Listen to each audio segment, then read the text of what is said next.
সীমান্তের ওপারে চাষের জমি থেকে ফসল চুরি করে নিচ্ছে বাংলাদেশের দুষ্কৃতীরা। পাম্পসেট চুরি করে নিয়ে যাচ্ছে। এই ঘটনায় উত্তেজনা ছড়িয়েছে দিনহাটা 2 নম্বর ব্লকের ছোট গাডলঝোড়া গ্রামে। সোশ্যাল মিডিয়ায় পোস্ট উত্তরবঙ্গ উন্নয়ন মন্ত্রী উদয়ন গুহর। খবর পেয়ে ঘটনাস্থলে পুলিশ এবং প্রশাসনের কর্তারা। বিএসএফ এর সঙ্গে তাদের বৈঠক।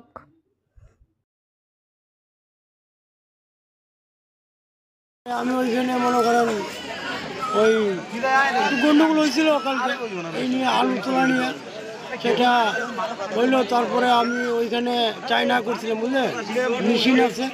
সকালবেলা 8টার পর গেলাম, গিয়ে দেখলাম মেশিন জ্বালায় দিল। ওই বেশি দূর না, বাংলাদেশের 200 গজ ভিতরে আসে, বাংলাদেশের লোক 200 গজ ভিতরে আসে মেশিন এই জঙ্গল দিয়ে জ্বালায় দিল। ভারতীয় জমিতে এসে? হ্যাঁ, 200 গজ ভিতরে। কয়টা মেশিন জ্বালিয়ে দিয়েছিল? 2টা জ্বালায়, আর 2টা নিয়ে গেছে। 2টা নিয়ে গিয়েছিল। 2টা ছোট মেশিন। ঘটনাটা কখন ঘটে? ওটা 8টার পর। 8টার পর সকাল। কত নম্বর গেটে ঘটনাটা ঘটে? এটা 15 নম্বর। 15 নম্বর গেটে। কি নাম আপনার? সন্তোষ। এই জায়গাটার নাম? লুটাফেলা।